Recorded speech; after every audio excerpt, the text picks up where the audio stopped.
So, there's steel, titanium, the engineering behind it, but beyond the engineering and actually putting the product out, there's repairability, longevity, and that's something that, from my experience from industry, that Brooks is well known for, is longevity and repairability. Can you talk me through a little bit about the anatomy of a repair? What happens when a saddle arrives at the factory, and how is it looked after, and how does it go back to the customer? Yeah, it's one of the things we're really proud of at Brooks is our repair service, particularly the saddles that come back to the factory. Sometimes they just turn up in a box. Sometimes someone turns up at the gate with a... People turn up at the gates? Yeah, turn up normally with an appointment, I would point out. Oh, okay. not just random people walking in off the street, but no, we get someone turns up at the factory with a tired looking saddle, and it gets handed over to our longest serving employee, Steve Green, and he will kind of do a bit of a diagnosis on it as to what it needs, and because he's been there for 46 years, there's not many saddles that he can't work out, even if it's something that's been out of production for quite some time. Yeah. But then essentially we'll strip it apart. Usually it involves separating the top from the rails, because it might be that the rivets are broken, or it could be that the frame is corroded, or we've had a rail break or something like that. But the important thing for us is, and also for the customer, the fact that they've come back to have it repaired means that this saddle means something to them.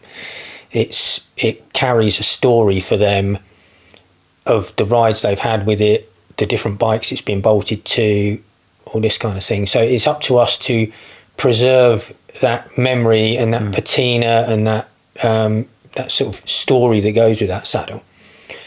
So the saddle will get stripped apart.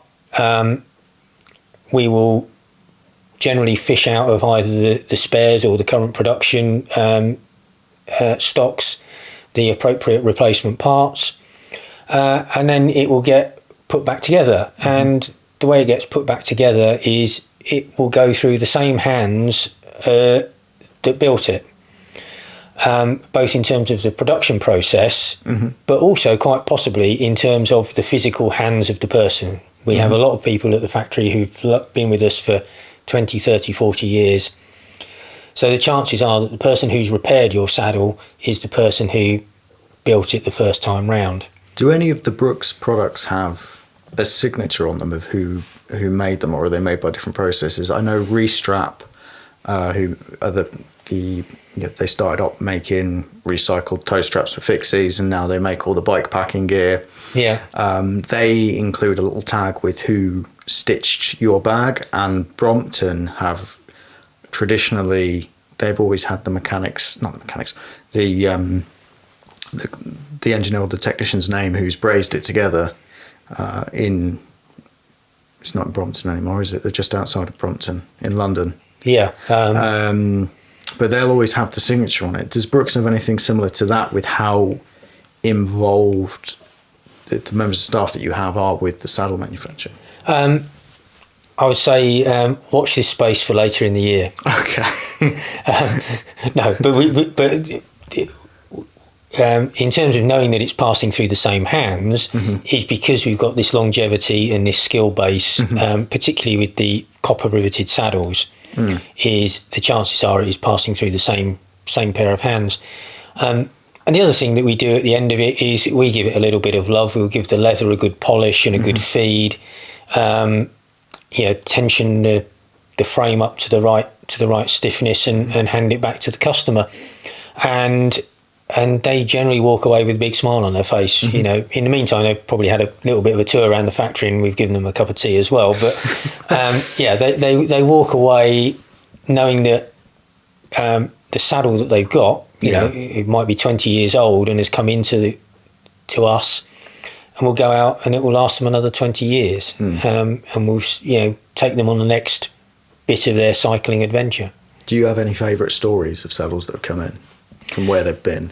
Well, we kind of, there's probably a couple that go back from last year. One was that we had a guy who he actually came up to have his saddle repaired, but also came to the open day. He had ridden from the Isle of Wight to Smethwick with a broken saddle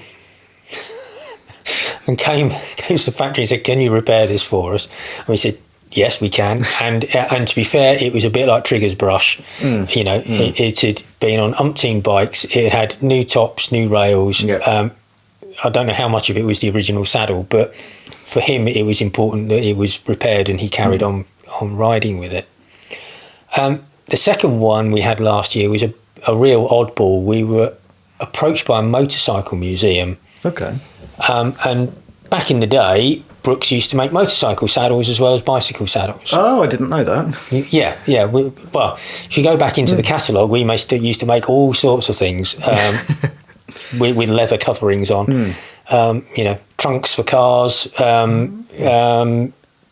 don't know, waterproof galoshes, all sorts of things. Yeah, there's some old like classic cars that have leather fixings and stuff on. Yeah, and in fact, later on this year, we're going to be doing something with a Bentley with a Brooks trunk on the back. Oh. Yeah, that will again is something to look forward to